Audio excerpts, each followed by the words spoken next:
Tribes பார்வையாளர்களுக்கு வணக்கம். தேர்தல் நிதி பத்திரங்கள் தொடர்பான விவரங்களை மார்ச் 6ஆம் தேதிக்குள் தேர்தல் ஆணையத்திடம் ஸ்டேட் பேங்க் ஆஃப் இந்தியா ஒப்படைக்கணும்.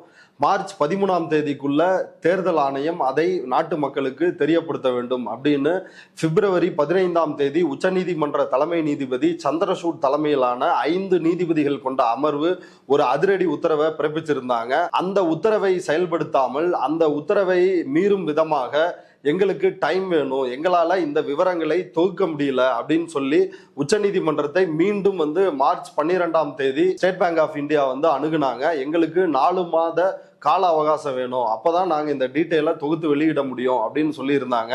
ஏற்கனவே 26 நாள் நாங்க அவகாசம் கொடுத்தாச்சு, இன்னமும் 4 மாச காலம் அவகாசம் வேணும் அப்படின்ற இந்த முடிவை ஏற்க முடியாது. கொஞ்சமாவது நேர்மையா நடந்துக்கங்க. நாளை சாயங்காலத்துக்குள்ள இந்த தேர்தல் நிதி பத்திரங்கள், இந்த நன்கொடை பத்திரங்கள் தொடர்பான எல்லா விவரங்களையும் இந்திய தேர்தல் ஆணையத்திடம் நீங்க ஒப்படைக்கணும் அப்படின்ற உத்தரவை சந்திரசூட் பிறப்பித்திருந்தார். அந்த உத்தரவின் அடிப்படையில் மார்ச் 13ஆம் தேதி மாலைக்குள் இந்த விவரங்களை தேர்தல் ஆணையத்திடம் ஸ்டேட் பேங்க் ஆஃப் இந்தியா கொடுத்தது. அப்படி கொடுத்த தகவல்களை இன்றைக்கு மாலை மார்ச் 15ஆம் தேதி மாலை 5 மணிக்குள் வெளியிட வேண்டும், தேர்தல் ஆணையம் தன்னோட வெப்சைட்ல அப்லோட் பண்ணணும் அப்படின்ற ஒரு உத்தரவை உச்சநீதிமன்ற தலைமை நீதிபதிகள் கொண்ட அமர்வு பிறப்பித்திருந்தது. அந்த உத்தரவுக்கான கெடு இன்று மாலை 5 மணி வரைக்கும் இருக்கின்ற சூழலில் நேற்று மாலையே இந்திய தேர்தல் ஆணையம் இந்த தேர்தல் நிதி பத்திரங்கள் தொடர்பான விவரங்களை வெளியிட்டது. இந்த விவரங்கள் வெளியாகி பல்வேறு அதிர்ச்சிகர தகவல்கள் அதுல இடம்பெற்றிருந்துச்சு. அதாவது எந்தெந்த நிறுவனங்களுக்கு அமலாக்கத்துறை மூலமாக, இடி மூலமாக ரைடு நடத்தப்பட்டு அவங்கள்ட்ட இருந்து பணம் வசூலிக்கப்பட்டிருக்குது அப்படின்ற தகவல் வெளியானுச்சு. அதே போல ஐடி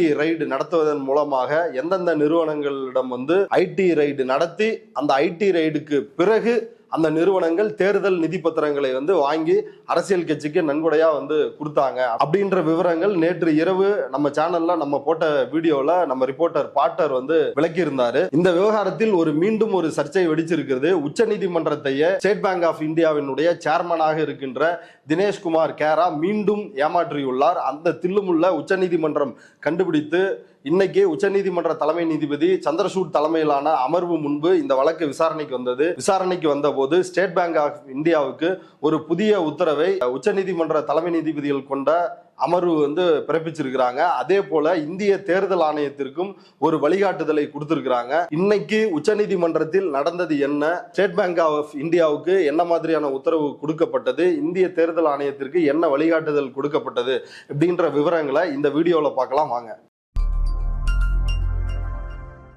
அதாவது நேற்று மாலை இந்திய தேர்தல் ஆணையம் இந்த தேர்தல் நிதி பத்திரங்கள் தொடர்பான விவரங்களை வெளியிட்டிருந்தாங்க. அதாவது 2 லிஸ்டா வெளியிட்டிருந்தாங்க. அதுல ஒரு லிஸ்ட் என்னன்னா, யார் யார் தேர்தல் நிதி பத்திரங்களை வாங்கியிருக்கிறாங்க ஸ்டேட் பேங்க் ஆஃப் இந்தியாவில இருந்து, அது நிறுவனங்கள் பேர்ல வாங்கியிருக்கிறாங்களா, தனிநபர்கள் பேர்ல வாங்கியிருக்கிறாங்களா, அதாவது 1 லட்சம் ரூபாய் பாண்டு, 10 லட்சம் ரூபாய் பாண்டு, அதே போல 1 கோடி ரூபாய் மதிப்புள்ள பாண்டு, இப்படி அந்த விவரங்கள் தேதி வாரியா ஒரு லிஸ்டும், அதை எந்தெந்த அரசியல் கட்சிகள் பணமாக மாற்றிக்கொண்டது, அதை என்கேஷ் பண்ணிக்கிட்டாங்க அப்படின்ற 2 லிஸ்ட நேற்று தேர்தல் ஆணையம் வெளியிட்டு இருந்தாங்க. இதுல ஒரு முக்கியமான விஷயத்தை ஸ்டேட் பேங்க் ஆஃப் இந்தியா மறைச்சிருக்கிறாங்க. அது என்ன விஷயம்னா, ஒவ்வொரு தேர்தல் பத்திரத்திற்கும் ஒரு யூனிக் நம்பர் இருக்கும். அந்த தேர்தல் பத்திரத்துக்கு அந்த நம்பரை என்ன சொல்றாங்க அப்படின்னா யூனிக் ஆல்பா நியூமெரிக் அப்படின்னு சொல்றாங்க. ஆனா அந்த நம்பரை ஸ்டேட் பேங்க் ஆஃப் இந்தியா மறைச்சிருக்குது. இப்படி மறைச்சதுனால என்ன பிரச்சனைனா, இப்ப உதாரணத்துக்கு ஒரு தேர்தல் பத்திரத்தில் 143 அப்படின்ற ஒரு யூனிக் நம்பர் இருக்குது, இது உதாரணத்துக்கு சொல்றேன், இருக்குது அப்படின்னா அதே நம்பர் கொண்ட தேர்தல் பத்திரத்தை எந்த கட்சி தன்னுடைய வங்கி கணக்கில் அதை மீண்டும் பணமாக்கி வரவு வச்சிருக்கிறாங்க அப்படின்ற அந்த டீடைலை நம்ம தெரிஞ்சுக்க முடியும். சோ இந்த யூனிக் நம்பர் மறைக்கப்பட்டிருப்பதனால 2 லிஸ்ட் தனித்தனியா இருக்குதே ஒழிய எந்த கட்சிக்கு அந்த குறிப்பிட்ட தேர்தல் பத்திரம் போய் சேர்ந்தது அப்படின்ற விவரங்கள் தெரியாம இருந்துச்சு. இதை இன்றைக்கு உச்சநீதிமன்றத்தில் நடந்த விசாரணையில் ஸ்டேட் பேங்க் ஆஃப் இந்தியாவிற்கு உச்சநீதிமன்ற தலைமை நீதிபதி இந்த யூனிக் நம்பரை உடனடியா வெளியிடணும், நாங்க இந்த தேர்தல் நிதி பத்திரங்கள் தொடர்பான அனைத்து விவரங்களையும் ஒன்று விடாமல் வெளியிடணும் அப்படின்னு தான் ஸ்டேட் பேங்க் ஆஃப் இந்தியாவுக்கு உத்தரவு பிறப்பிச்சிருந்தோம். சோ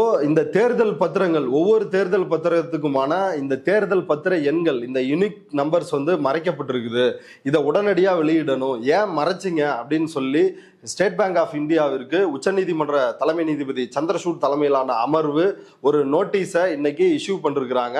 இந்த வழக்கு மீண்டும் திங்கட்கிழமை விசாரணைக்கு வர இருக்குது. அது மட்டும் இல்லாம இந்திய தேர்தல் ஆணையத்திற்கு உச்சநீதிமன்ற நீதிபதிகள் கொடுத்த உத்தரவு என்னன்னா, இந்த ஸ்டேட் பேங்க் ஆஃப் இந்தியா கொடுத்த தேர்தல் நிதி பத்திரங்கள் தொடர்பான இந்த பாண்ட் டீடைல்ஸை ஒரு ஷீல்டு கவர் மூலமாகவும் பெட்டிகள், மூடப்பட்ட பெட்டிகள் மூலமாகவும் நாங்கள் உச்சநீதிமன்ற அமர்வில் நாங்கள் ஒப்படைச்சிருந்தோம்.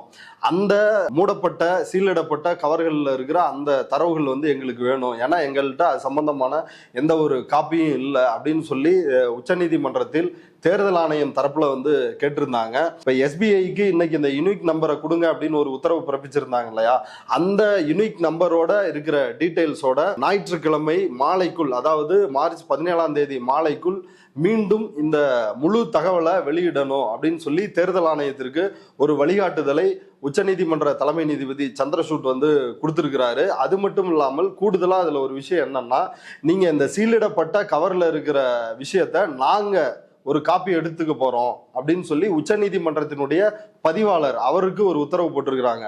இதை உடனடியாக ஸ்கேன் பண்ணி இதை ஒரு சாஃப்ட் காப்பி எடுத்துக்கோங்க, எடுத்துக்கிட்டு அதற்கு பிறகு இசிஐக்கு கொடுத்துருங்க, எலெக்ஷன் கமிஷனுக்கு. ஏன்னா எலெக்ஷன் கமிஷன்கிட்ட இந்த சீலிடப்பட்ட கவரில் இருக்கிற தேர்தல் நிதி பத்திரங்கள் தொடர்பான விவரங்களை கொடுப்பதன் மூலமாக ஒரு தில்லுமுள்ளு பண்ணுவதற்கு வாய்ப்பு இருக்குது. அப்படின்ற காரணத்தினால் உச்சநீதிமன்றமே ஒரு ஸ்கேனடு காப்பி இதை எல்லாத்தையும் ஸ்கேன் பண்ணி வச்சுக்கிட்டு அதுக்கு பிறகு தேர்தல் ஆணையத்துக்கிட்ட நாளை ஒப்படைக்க போறாங்க. நாளை மறுநாள் தேர்தல் ஆணையம் இந்த விவரங்களை தன்னுடைய வெப்சைட்ல வெளியிட போகுது. ஓகே, இந்த உச்சநீதிமன்றத்தை மீண்டும் மீண்டும் வந்து ஏமாற்றிட்டு இருக்கிற ஒரு நபர் யார் அப்படின்றது மிக முக்கியமான விஷயம். அவர் யார் அப்படின்னா, எஸ்பிஐ ஸ்டேட் பேங்க் ஆஃப் இந்தியாவினுடைய சேர்மன், தலைவராக இருக்கக்கூடியவர் தினேஷ்குமார் காரா. அவர் 2020 சேர்மேனா ஒன்றிய அரசால் ஸ்டேட் பேங்க் வந்து நியமிக்கப்படுகிறார். ஒன்றிய அரசு அவருடைய பதவி காலத்திற்கு பிறகும் பணி நீட்டிப்பு வழங்குது. எது வரைக்கும் வழங்குறாங்க அப்படின்னா 2024 ஆகஸ்ட் வரைக்கும், அதாவது தேர்தல்லாம் நடந்து முடிஞ்சு ரிசல்ட் எல்லாம் வெளியாயிரும், அது வரைக்கும் அவருக்கு வந்து பதவி காலத்தை நீட்டிச்சு கொடுத்தாங்க. ஸோ அந்த விசுவாசத்துக்காக தான் மோடியினுடைய அடிமையாக இருந்த எஸ்பிஐ சேர்மன் ஜூன் 30 வரைக்கும் 4 மாத கால அவகாசம் கேட்டிருந்தாரு.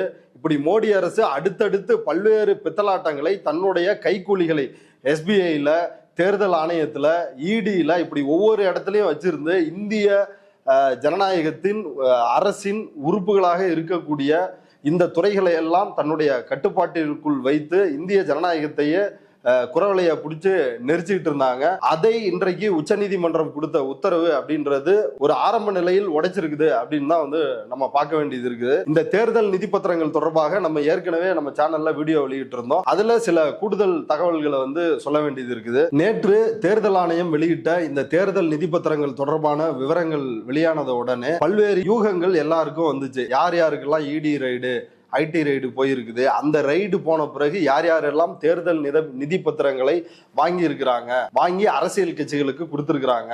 ஐடி ரைடு, இடி ரைடு போன பிறகு தேர்தல் நிதி பத்திரங்களை அந்த குறிப்பிட்ட கம்பெனி வாங்கி அரசியல் கட்சிக்கு கொடுக்குது அப்படின்னா அது எந்த அரசியல் கட்சியா இருக்க முடியும்? ஒன்றியத்தில் ஆளும் அரசியல் கட்சியாக இருக்கக்கூடிய பாஜகவுக்காக தான் இருக்கும் அப்படின்ற யூகத்தின் அடிப்படையிலான செய்திகள் வந்து நேற்று வெளியாகிட்டு இருந்துச்சு. சோ இதையும் ஆய்வு செய்து த இந்தியன் எக்ஸ்பிரஸ் டெல்லி எடிஷன்ல இன்றைக்கு செய்தி வெளியாகிருக்குது. அந்த செய்தி என்னன்னா, இந்த தேர்தல் நிதி பத்திரங்கள்ல அதிக அளவு நிதி கொடுத்திருக்கிற டாப் 5 டோனர்ஸ், முதல் 5 அதிக அளவிலான நன்கொடையாளர்களில் 3 பேர் வந்து ஐடி இடி ரைடு நடந்த பிறகுதான் தேர்தல் நிதி பத்திரங்களை வாங்கி அரசியல் கட்சிக்கு நன்கொடை கொடுத்திருக்கிறாங்க, அதாவது பாஜகவுக்கு நன்கொடை கொடுத்திருக்கிறாங்க அப்படின்ற விவரங்களை வெளியிட்டு அது எவ்வளவு அப்படின்ற அந்த டீட்டெயிலையும் வந்து சொல்லியிருக்கிறாங்க. அந்த முதல் 5 நிறுவனங்கள் என்ன அப்படின்னா, future gaming and hotel services private limited. அது வந்து ஒரு கிரில் கேட்டு கூட இல்லாத ஒரு உப்மா கம்பெனி அப்படின்றத நேற்று நம்ம பாட்டர் எக்ஸ்பிளைன் பண்ணியிருந்தாரு. ஸோ அந்த கம்பெனி யாருடையது அப்படின்னா, லாட்ரி கிங் அப்படின்ற அழைக்கப்படுகின்ற லாட்ரி மார்டினுக்கு சொந்தமான நிறுவனம். அந்த நிறுவனம் 1368 கோடி ரூபாய் பாஜகவிற்கு தேர்தல் நன்கொடை பத்திரங்கள் மூலமாக நிதி கொடுத்திருக்கிறாங்க. இவரு தான் இந்த தேர்தல் பத்திரங்கள்லயே ஹையஸ்டா பணம் கொடுத்தவர். அதுக்கு பிறகு மெகா இன்ஜினியரிங் அண்ட் இன்ஃப்ராஸ்ட்ரக்சர் இவங்க வந்து 966 கோடி ரூபாய் கொடுத்திருக்கிறாங்க. மார்டின் நிறுவனத்துக்கும் இடி ஐடி ரைடு போகுது. அந்த ரைடு நடந்த 10வது நாள்ல தான் 1368 கோடி ரூபாய் மதிப்புள்ள தேர்தல் பத்திரங்களை வாங்கி பாஜகவுக்கு கொடுக்குறாங்க. அதே போல 966 கோடி மெகா இன்ஜினியரிங் அண்ட் இன்ஃப்ராஸ்ட்ரக்சர் இதுதான் 2வது அதிக நன்கொடை கொடுத்த நிறுவனம். இந்த நிறுவனம் 966 கோடி ரூபாய் கொடுத்திருக்குது.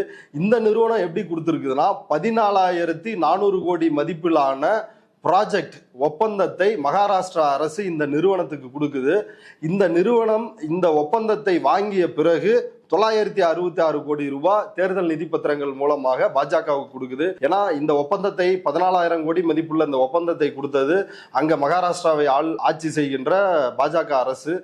பாஜகவுக்கு அவங்க நிதி ஏன் கொடுத்திருக்காங்க அப்படின்றத நம்ம புரிஞ்சுக்க முடியுது. அடுத்து quick supply chain private limited அவங்க ஒரு 410 கோடி ரூபாய்.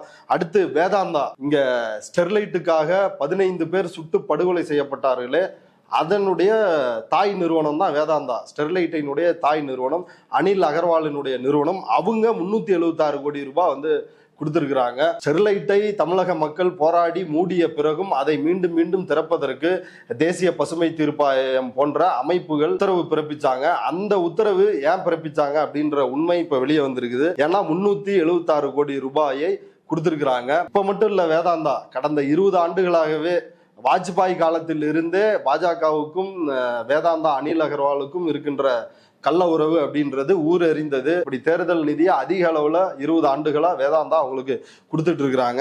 5வது இன்னொரு நிறுவனம் என்னன்னா எஸ்எல் மைனிங் அண்ட் இண்டஸ்ட்ரீஸ் அவங்க வந்து 225 கோடி ரூபாய் கொடுத்திருக்கிறாங்க. இது ஒரு ஆரம்ப கட்ட தகவல் தான். இன்னைக்கு உச்சநீதிமன்றம் கொடுத்த உத்தரவுப்படி ஒவ்வொரு தேர்தல் பத்திரத்திற்கான அந்த யூனிக் நம்பரோடு அந்த தேர்தல் பத்திரத்தின் விவரங்கள் வெளியானால் நேரடியாவே எந்தெந்த கட்சிக்கு எந்தெந்த கம்பெனி வந்து கொடுத்திருக்கிறாங்க அப்படின்ற டீடைல் தெரிஞ்சிடும். அப்படி தெரிஞ்சதுன்னா ஒவ்வொரு விஷயமும் ஒவ்வொரு கம்பெனிக்கு ஒப்பந்தம் கொடுக்கறதுக்கு லஞ்சம் வாங்கியிருக்கிறாங்களா, ரைடு விட்டு மிரட்டி பணம் வாங்கியிருக்கிறாங்களா அப்படின்ற விஷயம் நாட்டு மக்களுக்கு இன்னும் தெள்ள தெளிவாக உள்ளங்கையில் இருக்கும் நெல்லிக்கனியை போல தெரிய போகுது.